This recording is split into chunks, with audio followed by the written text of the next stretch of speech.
Jornal em Foque. Apoio Unisanta, Universidade do Grupo de Excelência do MEC. Boc News, o jornal gostoso de ler e bom de negócios.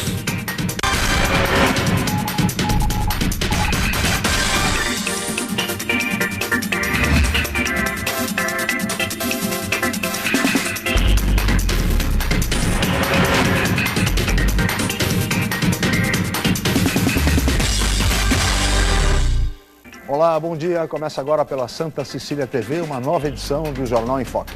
E hoje nós estamos recebendo com muito prazer a candidata à Câmara Federal pelo PSOL, professora e bancária Eneida Cury.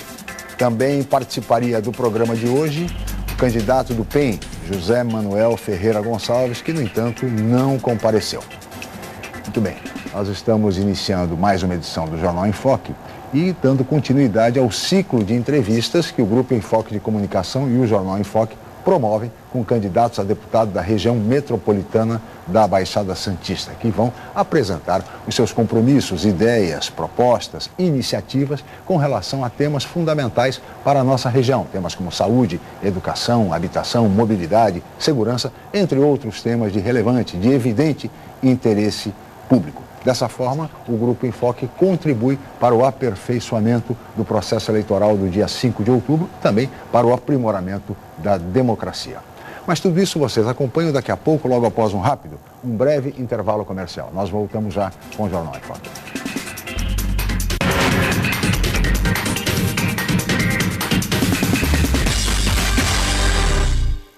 A Unisanta vai realizar o 6º Congresso Brasileiro de Iniciação Científica, o BRIC, criado com o objetivo de despertar vocação na área da pesquisa e estimular a produção científica. Inscrições e trabalhos científicos até 21 de setembro pelo site www.unisanta.br/cobric. Universidade Santa Cecília. Excelência em educação. O novo formato, o site bocnews.com está mais interativo, dinâmico, com conteúdo ampliado e canal próprio de TV na internet. São mais notícias com credibilidade para curtir e compartilhar, em qualquer hora e lugar, seja pelo computador, tablet ou celular. Inclua o bocnews.com na lista dos seus favoritos e tenha ao seu lado a informação indispensável para o dia a dia. Jornal Boc News e bocnews.com. Experiência e inovação para bem informar.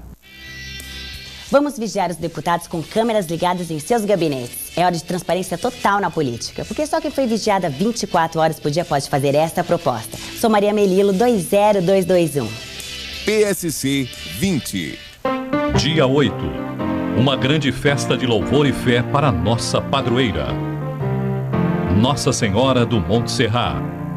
Flashes ao vivo com informações e curiosidades a partir das 9 da manhã e a partir das 9h30, missa solene ao vivo da Catedral para a renovação da consagração e o retorno ao santuário. Festa de Nossa Senhora do Monte Serrat. Cobertura completa você só vê aqui na Santa Cecília TV, a TV dos grandes eventos. Patrocínio Atri Fiat em Santos e São Vicente. Mita Alimentos. Leve momentos deliciosos para a sua casa. Visite grupomacuco.com.br e conheça os nossos lançamentos. Apoio Integra Serviços. Compromisso com você. Promoção Sistema Santa Cecília de Comunicação. Realização Diocese e Prefeitura Municipal de Santos. A Dilma nunca tinha governado antes e deu no que deu. O Brasil parou de crescer e a inflação está de volta. A Marina também nunca governou e muda de posições ao sabor das circunstâncias. Eu apresento a você um projeto debatido em todo o Brasil com as melhores cabeças para transformá-lo em realidade. Até porque a mudança não se dará no dia da eleição. A mudança ocorrerá nos 4 anos do próximo mandato. E nós somos a mudança segura que o Brasil merece viver.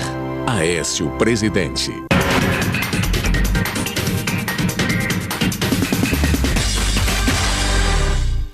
Muito bem, estamos de volta com o Jornal em Foque, que recebe hoje a candidata à Câmara Federal do PSOL de Santos, professora bancária Eneida Cury.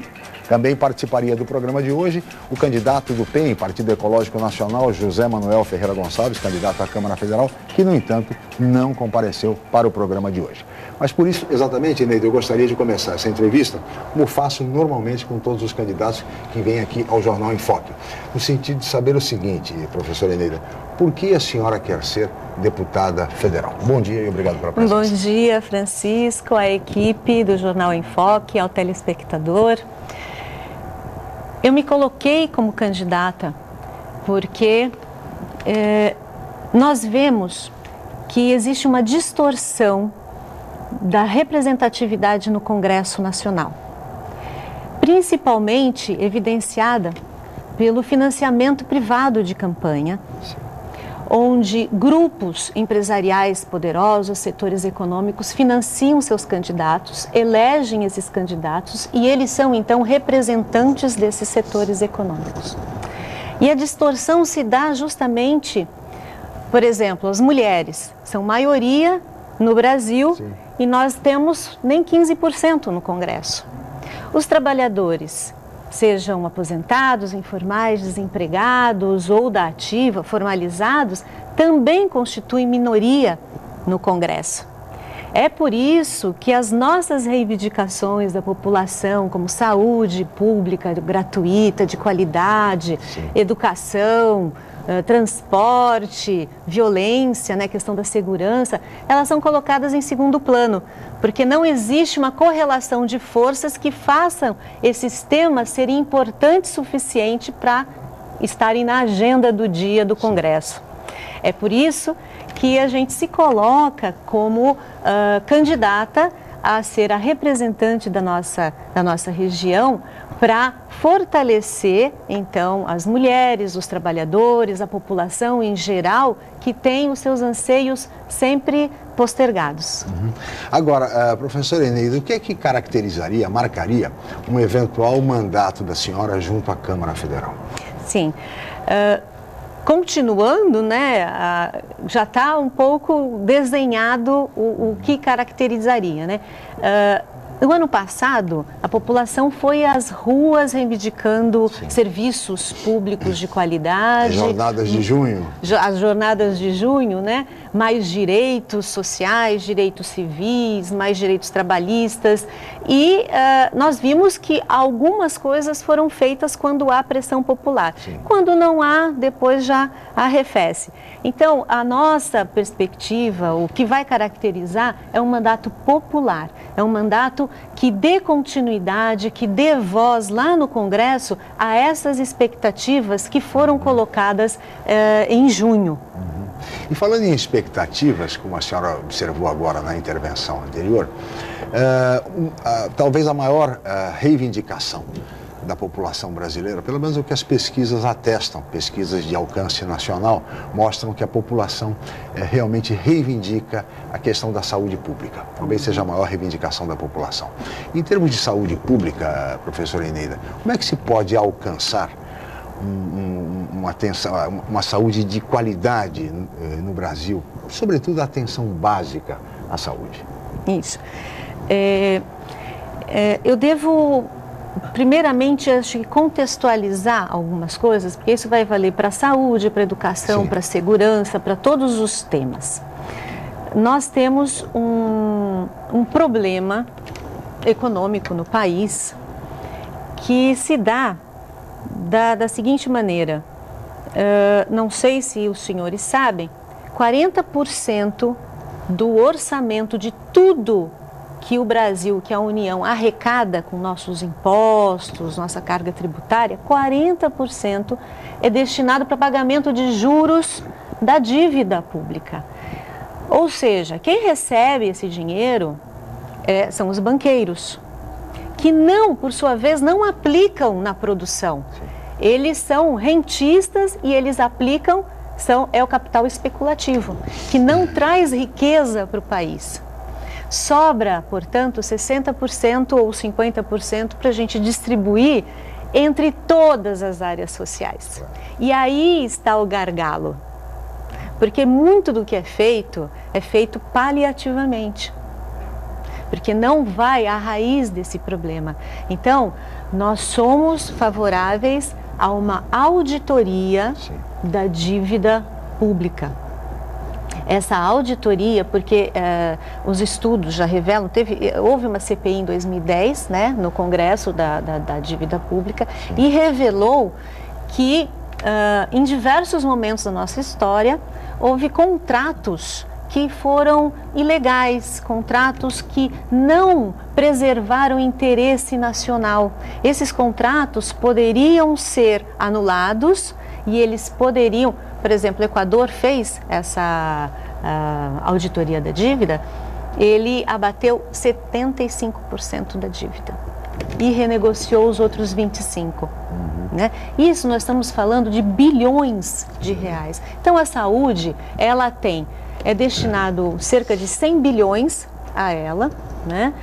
Esses 40% que vão para os banqueiros, mais de 1,5 trilhão, ou seja, olha a diferença, quantos investimentos em saúde nós poderíamos ter, ou em educação, e em todas as áreas, né?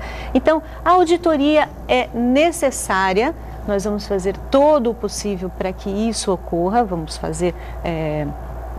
estar junto com outros também querem essa auditoria. Outro aspecto que é muito importante é a taxação de grandes fortunas, mesmo porque nós temos que, sabemos que hoje em dia os impostos recaem sobre a classe média.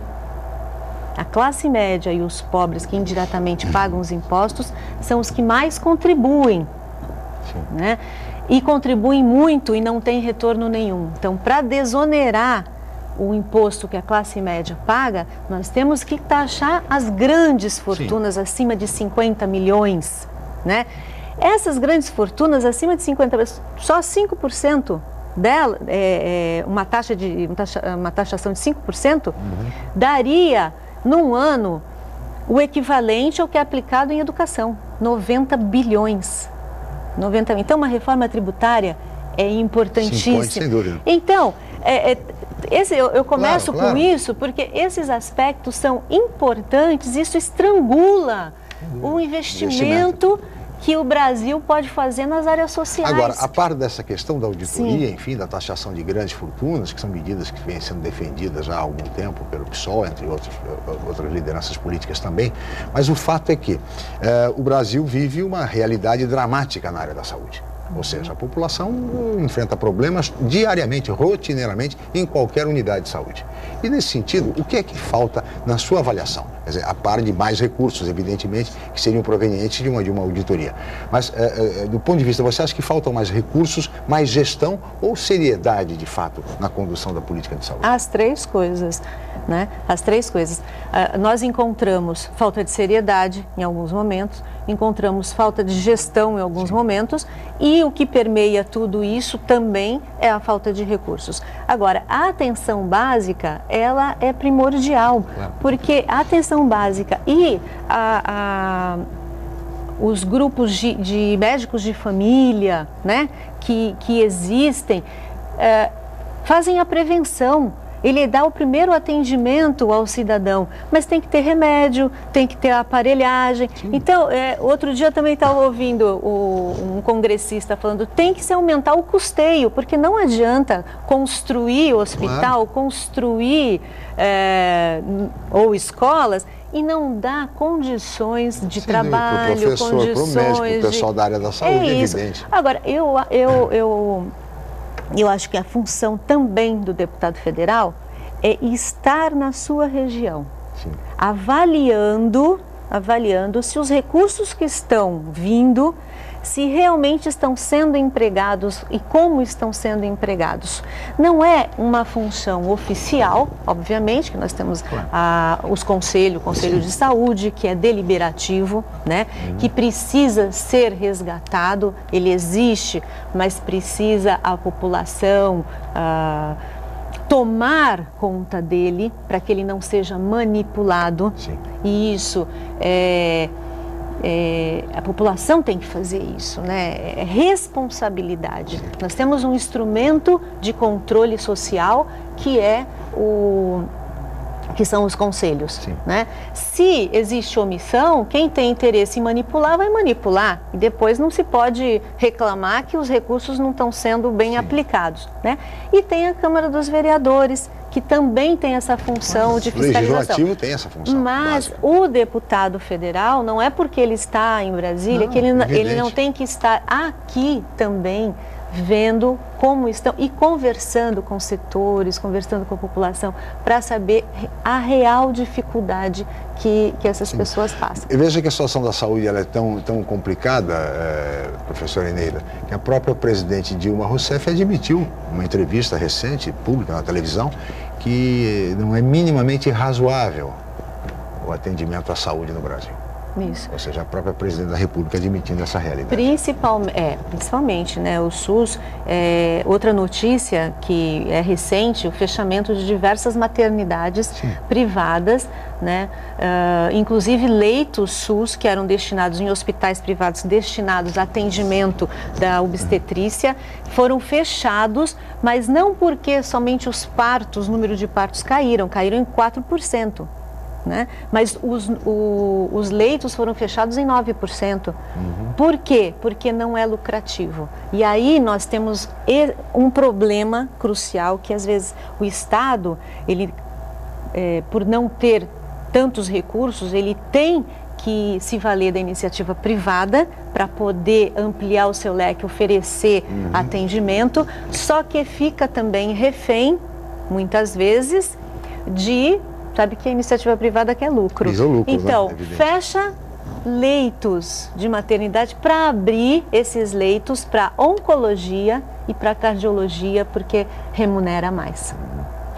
Essa é uma outra realidade, assim como a vivida pelos hospitais filantrópicos, que não recebem recursos suficientes para atender a população que recorre ao Sistema Único de Saúde, porque hoje o repasse vindo do SUS, na verdade, atinge 40%, 50% do total do custo diário de uma internação. Cabendo aos hospitais arcar com essa diferença. E aí, consequentemente, vivem em dificuldades. Isso. E eu acho, Francisco, que deveria se fazer um grande pente fino também na corrupção, sabe, no desvio de dinheiro.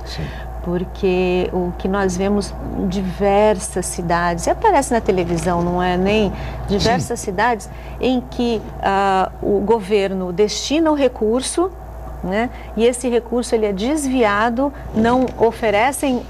Você deve ter visto, né? Diversas vezes na televisão. Diariamente. E aí, diariamente. E quem responde por isso é um funcionário do irmão do vereador, que, né?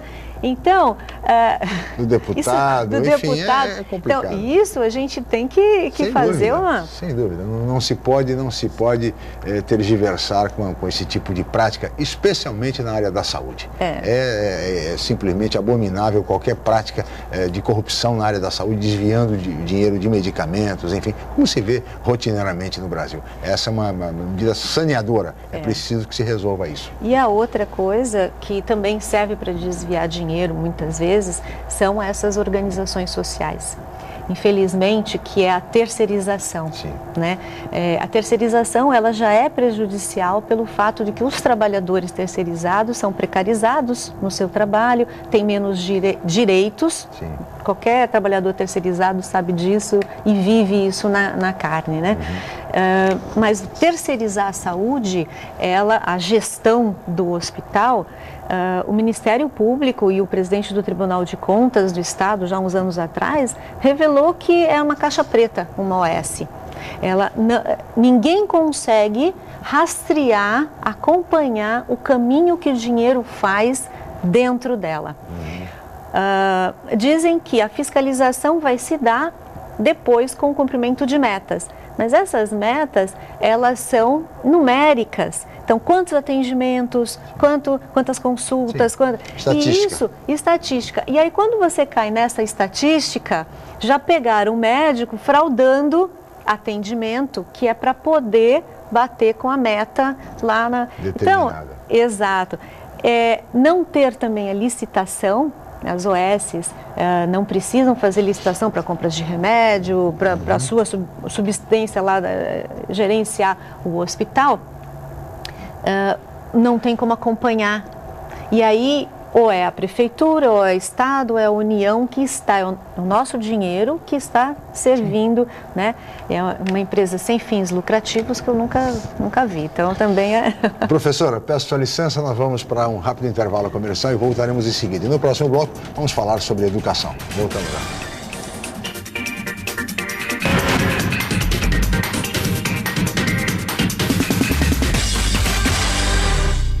Você ainda tem dúvidas sobre a carreira profissional? Então não perca a 26ª Feira de Profissões da Unisanta. Oportunidade para participar de palestras gratuitas e visitar os estandes de todos os cursos da Unisanta, laboratórios, clínicas e outros ambientes. Dia 17 de setembro, das 9 às 13 e das 19 às 21h30, na Universidade Santa Cecília. Entrada franca com sorteio de brindes. Informações 3202-7101 ou www.unisanta.br/Feira de Profissões. Com o novo formato, o site bocnews.com está mais interativo, dinâmico, com conteúdo ampliado e canal próprio de TV na internet. São mais notícias com credibilidade para curtir e compartilhar, em qualquer hora e lugar, seja pelo computador, tablet ou celular. Inclua o bocnews.com na lista dos seus favoritos e tenha ao seu lado a informação indispensável para o dia a dia. Jornal Bocnews e bocnews.com. Experiência e inovação para bem informar. Tanto faz de quem é a ideia. Comigo, o que importa é ser bom para a população. Foi assim com o Celso e o Mãe Paulistana. No Senado, vou trabalhar acima dos partidos e a favor de São Paulo. O Brasil conhece esta mulher. Sabe da sua seriedade, da sua firmeza, da sua honestidade.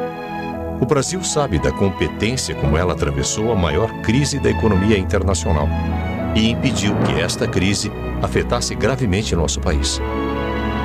O Brasil sabe que ela está cada vez mais experiente e tem muito ainda por fazer por todos nós. Vá em frente, Dilma. Este trabalho não pode parar.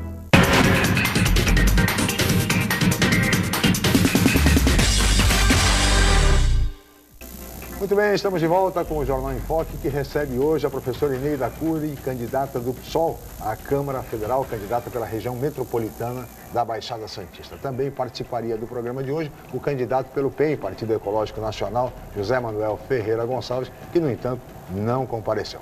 E neste bloco, professora Eneida, eu gostaria de começar falando sobre educação. A senhora, como professora, conhece bem o setor de educação, que deveria ser, eu costumo dizer que não deveria ser prioridade educação, mas sim a razão de ser de todos os governos em todos os níveis. No nível municipal, estadual e, evidentemente, federal.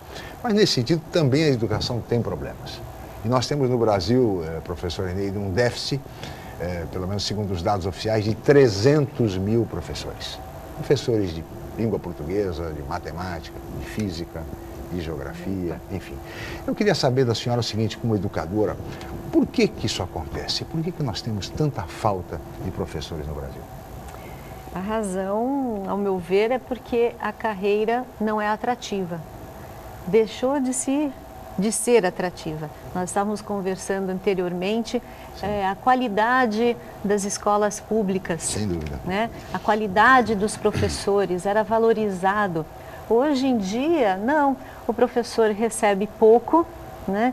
Eu tenho a impressão que o salário, R$ 1.600 para 40 horas, sim. Quer dizer, não atrai nenhum... 2 salários mínimos para um... Claro, claro. Quem pode ter outra profissão, vai para outra profissão, porque é burocrática, inclusive, porque não tem que anotar tudo, não pode deixar nada, porque se o aluno repetir, essa história da repetência sim. É muito séria, porque se o aluno repetir, aí vai para conselho estadual, e você tem que ter tudo direitinho. Então, a burocracia é enorme, o desgaste na sala de aula é grande também, né? Mas nós temos professores abnegados, porque gostam de dar aula, né? Mas eu acho que a Coreia conseguiu reverter isso, valorizando os seus professores. Eu acho que toda carreira, todo servidor, ele a qualidade do serviço prestado vai passar pela valorização desse profissional, seja na saúde, seja na educação, seja na segurança, com os policiais, né? E o que nós vemos hoje em todas as carreiras é uma produtividade, cobrar produtividade, colocar tudo em questão de metas, né? E não dar condições para esse profissional exercer dignamente a sua profissão. Então, o estresse é sobrenormal, né? E a qualidade também. Então, ninguém quer ir para essa profissão, né? Então, nós temos que ter planos de cargos e salários que valorizem, condizentes, atraentes, qualificação, sem dúvida. Também a qualificação, né? Nós temos agora o PNE, né, que foi aprovado agora pelo Congresso. Isso, que foi aprovado com 20 metas, é muito interessante. Existem algumas críticas, porque os recursos... Mas a senhora diria que é um avanço? É um plano avanço, nacional é um avanço. É um avanço, embora não se saiba exatamente de onde vão tirar os recursos. Sim. Né? É 10% do PIB para a educação daqui a tantos anos, tal, mas... Os royalties do pré-sal, a presidente Dilma garante, né, foi aprovado que 75% dos royalties do pré-sal para a educação. Para a educação. Agora, quando virão... essa é a grande dúvida. Essa é a grande dúvida. Então, o próprio IPEA, né, fez um estudo dizendo que os recursos teriam que vir também de uma reforma tributária. Exato. Não é, essa reforma, ela é injusta, é o caso de se pensar, professora, num pacto federativo pela educação. Isso. Que levasse até uma geração ou duas, enfim. Temos que pensar no país do futuro. Que país nós vamos deixar para os nossos filhos, para os nossos netos, afinal. Sim, claro. Eu acho que essa é uma preocupação que deve permear todo o político, toda a liderança, o Congresso Nacional. Sim. Existe um problema, acho que na saúde, tanto na saúde quanto na educação, principalmente, é que nós temos, como eu comecei a falar, um Estado privatizado, um Estado em que os entes privados, eles é que acabam comandando as ações políticas, tanto elegendo deputados, quanto elegendo os seus executivos nas 3 esferas. E o que nós vemos então são, muitas vezes, governantes que colocam os interesses de quem o elegeu, das empresas que o elegeu, em detrimento do público. Então nós vemos, por exemplo, voltando um pouco na área da saúde, governador que coloca para ser votado um projeto em que dá 25% dos leitos do hospital público para o plano de saúde. Deveria ser o contrário, a gente não tem leito SUS, é o contrário. Mas quando vamos ver quais empresas financiaram sua campanha, vemos dentre elas planos de saúde financiando a campanha, né? Então, é mais complicado do que simplesmente a boa vontade dos entes federativos, das 3 esferas, se reunirem e fazerem um projeto para o país, ou para a cidade, ou para a região. Passa pelos interesses que permeiam esses políticos. Agora, nesse sentido, professora Inês, veja, discute-se muito hoje, inclusive em termos nacionais, a questão da educação em escola em tempo integral. Ou seja, para isso é preciso recurso, é preciso valorizar o professor, sem dúvida nenhuma, senão não vai chegar a lugar nenhum. Como é que a senhora vê essa tese da educação integral, que há tantos anos já se discute no Brasil, pelo menos há 30 anos no Brasil, pensa-se dessa forma, mas não se consegue avançar? A educação integral seria o ideal, né? Ter uma carga de conhecimento, de matérias, né, no período da manhã e à tarde complementar, né? Teríamos que ter estrutura para as escolas, né? Quadras, teatro, equipamentos que pudessem as crianças fazer, monitores, professores, e não hoje como ocorre dizer, existe escola tempo integral, existe escola de final de semana, a escola está aberta, mas não tem monitor, não tem um processo pedagógico, né? Eu acho que, só voltando um pouco, a progressão continuada, né, que dá muito debate, polêmica, outra polêmica, nós entendemos que o problema não é a progressão continuada, porque conceitualmente, num ciclo, por exemplo, de 4 anos, a criança poderia aprender e desenvolver as capacidades que ela deveria desenvolver nesse ciclo. Perfeito. Então, não é o problema do conceito, é o problema da aplicação desse conceito que se torna uma meta para a escola receber mais recursos e o professor receber mais recursos. Uma meta da saúde, né? É isso. Então passa todo mundo, porque aí vai dar lá na estatística que a escola foi muito bem e tal. Então, esse jeitinho de cobrar as coisas, não pela qualidade, mas pela quantidade, eu acho que é isso que a gente tem que inverter. Porque a discussão da progressão continuada é no sentido de impedir a evasão escolar. Que a repetência levaria à evasão escolar, um desestímulo, enfim, a criança, sobretudo na fase do ensino fundamental. Mas em alguns setores, por exemplo, a Prefeitura de São Paulo está adotando o método anterior, ou seja, da repetência, do boletim escolar, uma forma de caminhar para o aprendizado. Ou seja, é uma discussão muito interessante, do ponto de vista, inclusive, pedagógico. Agora, de fato, essa questão do ciclo, a aplicação é que poderia ser revista. Isso. Eu acho que as cobranças, tanto na saúde, na educação, elas deveriam ser pela qualidade, qualitativas e não quantitativas. Para fazer bonito no exterior, ou receber verbas daqui e dacolá, né? Outro tema da educação muito a recuperação, né? Porque é muito importante a recuperação. Sim, claro. Porque qualidade, tudo bem, mas também a recuperação, porque nem todos os alunos têm as mesmas facilidades de aprendizado. Claro. Eu acho que nisso se avançou também conceitualmente, que antes aplicava a prova com a nota, passava, não passava, não tinha recuperação e acabou, né? Hoje, já há um tempo atrás, né, existe a tentativa de se ver a inteligência emocional, né? Quer dizer, contextualizar o aluno, dar todas as oportunidades para ele. Às vezes numa prova escrita ele não é bom, mas num trabalho ou numa dissertação ou oralmente. Então avaliar o aluno mais integralmente. Eu concordo com isso. Dá mais trabalho para o professor. Sim. Muito mais, muito mais. Mas eu acho que se conhece melhor o aluno e é capaz de se estimular melhor mais o aluno. Volto a dizer, tudo é a cobrança de números. Né? Estatística. A outra coisa, acho que é muito importante na nossa região, são as creches. Isso a gente consegue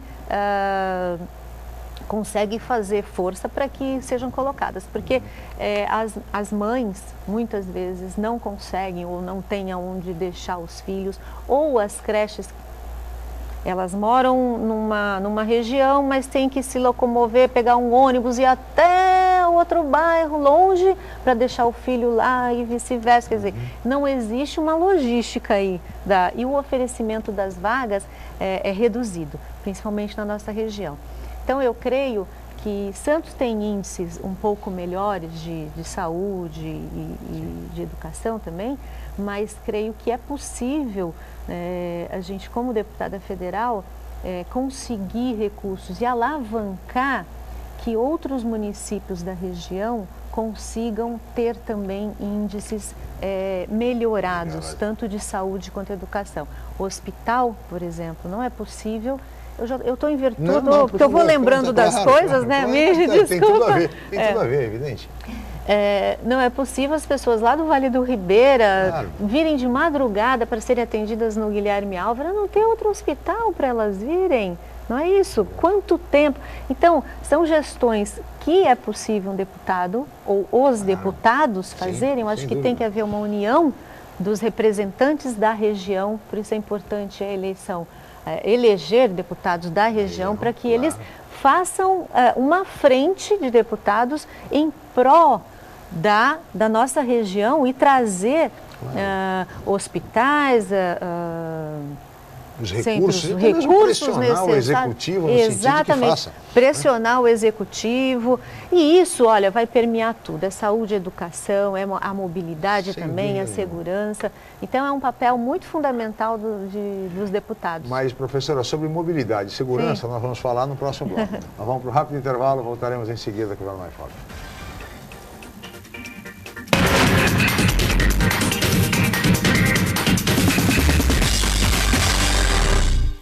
Chegou a sua hora de estudar no Colégio Santa Cecília com até 100% de desconto. Venha participar do concurso de bolsas de estudos voltado apenas para novos alunos que irão cursar a primeira série do ensino médio em 2015.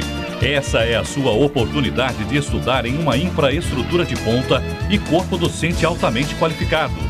Aproveite! Você vai entender porque nossos alunos têm orgulho de dizer: eu sou do Santa. Inscrições gratuitas até 25 de agosto pelo site www.colégio.unisanta.br. O novo formato, o site bocnews.com está mais interativo, dinâmico, com conteúdo ampliado e canal próprio de TV na internet.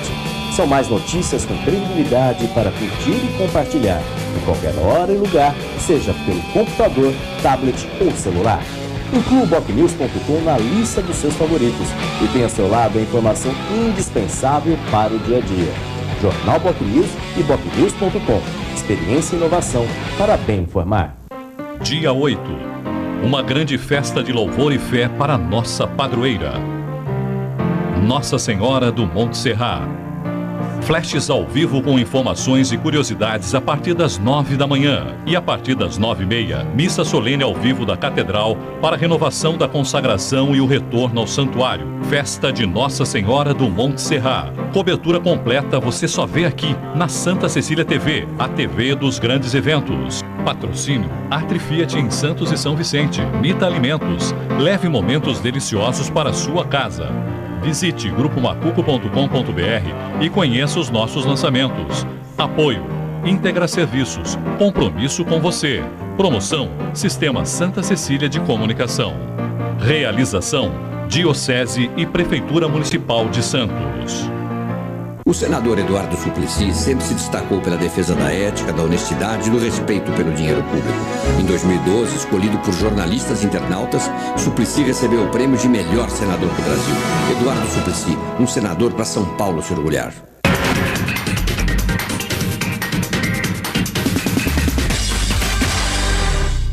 Muito bem, estamos de volta com o Jornal em Foque, que recebe hoje a professora Eneida Cury, que é candidata à Câmara Federal pelo PSOL. Também participaria do programa de hoje o candidato do PEN, José Manuel Ferreira Gonçalves, que, no entanto, não compareceu ao programa de hoje. Mas, professora, nós vamos nesse bloco agora, como anunciei no bloco anterior, falar um pouco sobre mobilidade e sobre segurança pública. Aliás, segurança é um dos temas de maior preocupação da população por meio de diversas pesquisas de âmbito regional e também nacional. Saúde e segurança formam o binômio principal de preocupações da população brasileira. Nesse sentido, professora Eneida, como enfrentar essa dramática realidade que o país sofre e, como dizia um querido amigo, cientista político, Luiz Azevedo, os inimigos modernos da pátria, ou seja, o tráfico de drogas e o contrabando de armas? Isso. Eu creio que as nossas polícias, elas têm que ser melhor aparelhadas e qualificadas para justamente fazer frente a esses grandes problemas, que é o tráfico de armas e o contrabando o tráfico de drogas e de armas também. Então, reforçar as nossas fronteiras é importantíssimo, né? A vigilância às nossas fronteiras, ter pessoal, porque às vezes é um só lá olhando de binóculo, não dá conta do negócio. Federal, como é que é um país continental com todas as nossas divisas e fronteiras, enfim? Exato, reforçar a vigilância no porto, porque muita coisa, muita droga entra pelo nosso porto. As inteligências, também. Tudo isso requer investimento, né? Voltamos à questão do investimento. A segurança pública tem destinado apenas 11 bilhões. Não é nada, não é nada, né? Um país como o nosso, com tantos problemas. Com tantos problemas, né? Não é nada. Na verdade, o que você citou são, eu acho que os maiores problemas. Agora, nós temos encarcerado, a maior parte das pessoas que estão encarceradas são as que roubam. Outro dia eu vi também na televisão 2 especialistas falando que não existe a capacidade de investigativa, né? Porque quem rouba é pego em flagrante, está lá na cadeia, mas quem comete crime, a maioria dos crimes não são solucionados. Não são solucionados, porque as polícias não têm essa capacidade, a técnica, o investimento necessário para investigar. Então nós temos superlotação nas cadeias, é necessário rever esse processo carcerário também, em que o preso ele deve trabalhar. No meu entendimento, ele tem que trabalhar, ele tem que ter aulas, ele não pode ficar amontoado lá, porque ele vira animal, ele já cometeu um crime. Sim. E está lá em condições subhumanas, com gente também pior que ele vai sair um animal. Depois que sai, ninguém vai dar emprego para ele, se ele não tem qualificação. A reinserção profissional fica dificílima, por isso que ele precisa ter atividade, ser produtivo. Isso, precisa ser produtivo, exatamente, trabalhar. Então, existe toda essa questão penal, né, do encarceramento, ela tem que ser revista. E creio que se nós tivermos um país menos desigual, com mais distribuição de renda, de oportunidade de emprego, de educação, essa violência que nós sofremos, ela é sintomática disso. E ela naturalmente vai diminuindo, porque o jovem, quando ele tem a oportunidade, a maioria, ele vai seguir essa oportunidade. Ele não vai entrar para morrer com 18 anos. Ele vai querer constituir família, ter vida, ele tem sonhos também, ele tem sonhos. Então, essa questão da segurança, ela é resolvida muito com melhor qualidade de vida. Melhor qualidade de vida e pôr um basta nessa excessiva, nessa absurda, nessa cruel concentração de rendas que existe no Brasil. É realmente um dos gravíssimos problemas do nosso país. E a polícia ficaria mais livre, digamos assim, estaria concentrada a combater realmente investigar e combater esses grandes traficantes. Também. Que esse crime organizado, sim. Este precisa ser enfrentado por todas as polícias. Polícia Federal, polícias estaduais, enfim. E nós somos favoráveis também à PEC 300, que estabelece um piso nacional para os policiais. Foi votado já em primeiro turno, não se consegue votar em segundo turno, porque já estão enrolando os pobres dos policiais que dão lá a vida, arriscam a sua vida. Saem de casa sem saber se vão voltar, enfim. Vão voltar numa condição precária, às vezes com armamento, viatura, questão ganhando toda mal, de ganhando mal, um estresse altíssimo. Sim. E ganham mal. Então foi votado em primeiro turno, o segundo turno não, e foi de zero, hein, o placar, a votação foi de zero, mas o segundo, por quê? Aí vem de novo o tal, da onde vão tirar o dinheiro? Tal. Então não enfrentam o problema que tem que ser enfrentado, na verdade, né? E também somos favoráveis à desmilitarização da polícia. A desmilitarização, devo esclarecer, não é o desarmamento da polícia, não significa isso. Significa apenas deixar de ser polícia militar com regime militar, em que o soldado, o subordinado, ele tem uma sanção maior se disser não ao seu superior do que se ele matar alguém, sabia? Então,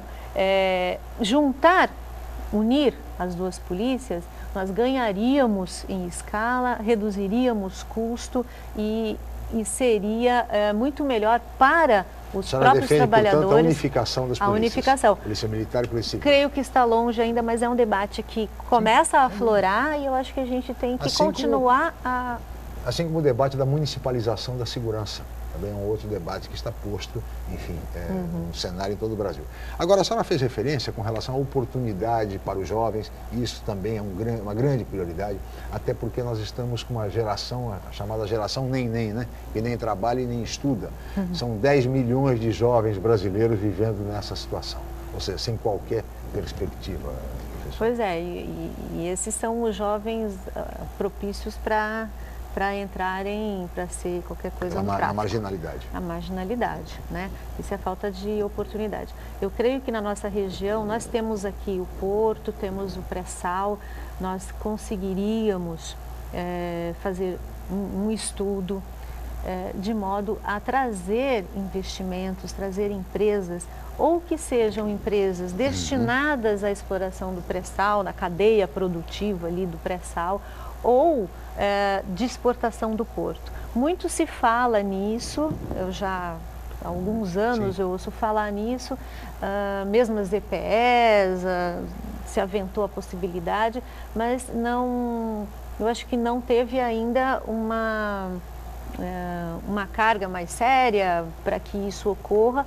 Aqui em Santos a gente tem problema de espaço, realmente, territorial, mas tem Praia Grande, tem São Vicente, tem Guarujá, que comportaria trazermos essas empresas, essas indústrias. Creio que nós investirmos no setor produtivo, é preciso que o Brasil invista no setor produtivo, né?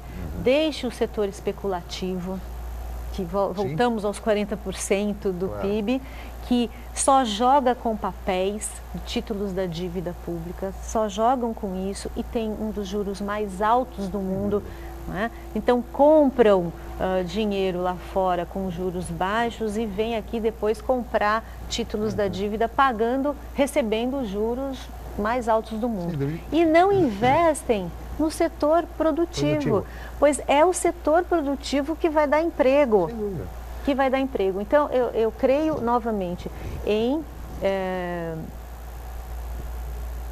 que o grupo de deputados estaduais, federais, que nós fizermos aqui na nossa região, seja capaz de pressionar, de entrar em entendimento, de negociar a vinda de empresas favoráveis à nossa economia. Sem dúvida nenhuma, porque além desse processo, além de toda essa característica de especulação que a economia brasileira vive, nós também temos um processo célere de desindustrialização e estamos gerando empregos exatamente sem qualquer crítica em loja de R$ 1,99, vendendo produto chinês. Ou seja, e as pessoas ganhando salário mínimo e a qualificação vai sendo colocada, posta de lado. Então é o que sobra hoje em dia para a juventude, são essas as oportunidades para a juventude. Isso é uma decisão macro, né? Sim, é uma decisão de governo, inclusive. De Estado. De Estado. Agora, um outro tema fundamental para a nossa região, professora Eneide, é a questão da mobilidade urbana. Nós temos aí a primeira fase do VLT, ligando Santos a São Vicente. Em Praia Grande já se fala no BRT, que é uma nova, que na verdade é o velho corredor de ônibus, mas enfim, com uma sigla em inglês, BRT. Enfim, como é que a senhora vê? Porque não se pode pensar numa região metropolitana como a nossa, efetivamente, de fato, sem um transporte que integre. Claro. Aliás, eu acho que falta pensar a região como região. Sim. Porque se fala em região, mas não se pensa como região. É só de direito, né? Mas de fato... Exato. Eu ouço muito em época de campanha, né? Época de campanha, vamos metropolizar, mas no dia a dia não ocorre.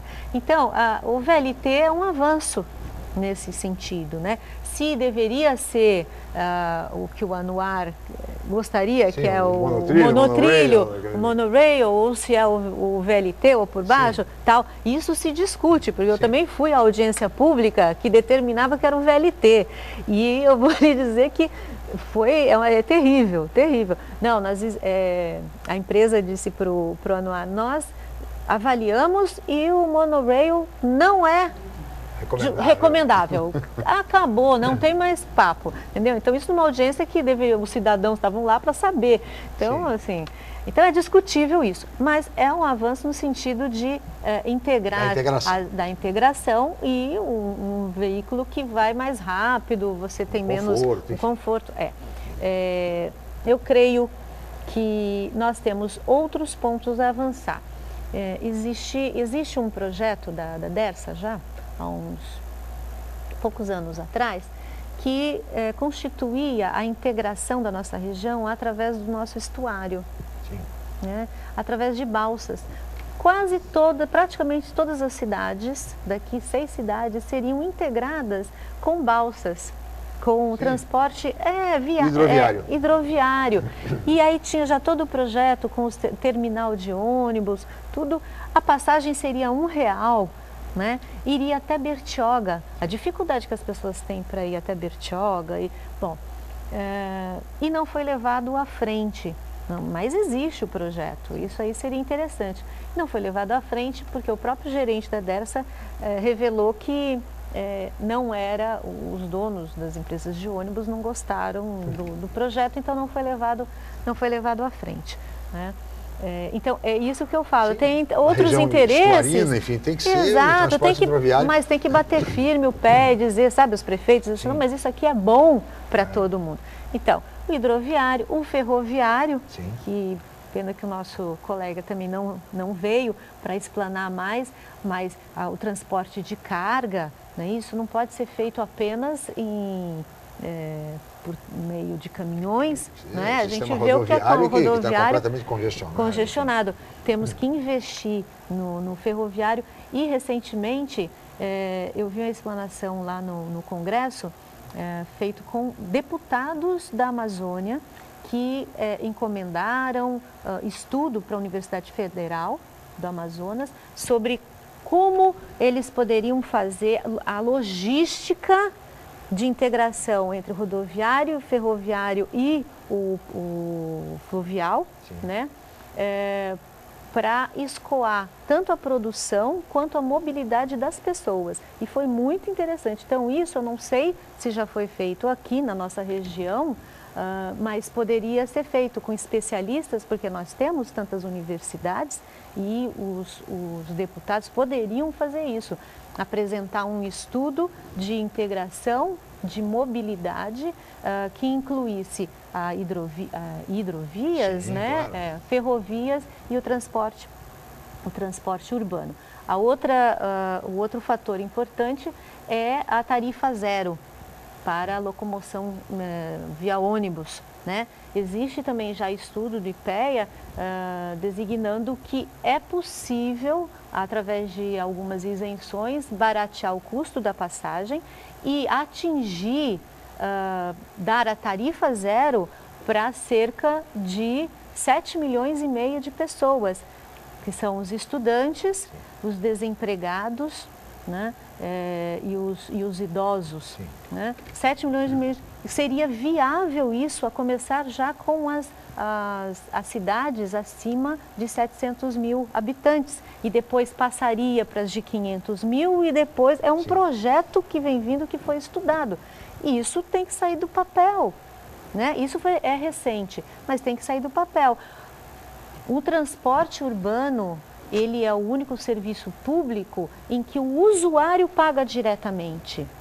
Nós não pagamos a saúde pública, não pagamos a educação pública, não pagamos a coleta do lixo, por exemplo, na hora que o lixeiro vem recolher. Indiretamente. Então, o transporte público, todos têm que pagar para que quem usa faça a vez dele. Tá certo. Tá bom? Professora Inês, teríamos mais a conversar, mas a senhora sabe, somos limitados pelo tempo, passa rápido. Eu queria reservar 30 segundos para as suas despedidas e considerações finais. Muito obrigado pela sua presença. Então, novamente, eu que agradeço esse espaço democrático, agradeço a você, telespectador. Se você gostou, sabe que sou secretária-geral do Sindicato dos Bancários também, um sindicato de luta, que está sempre aí na luta com os trabalhadores, nas lutas sociais. Então, Espero que vocês tenham gostado. Além de sindicalista, professora, também professora de física, hein?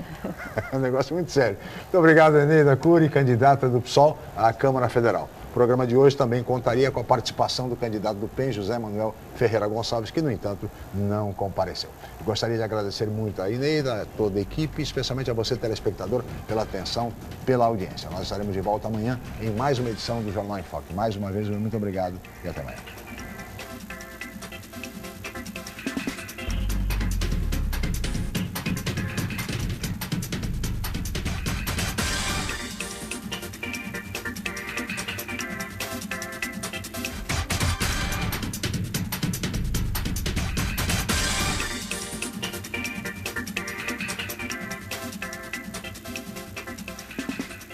Jornal em Foque.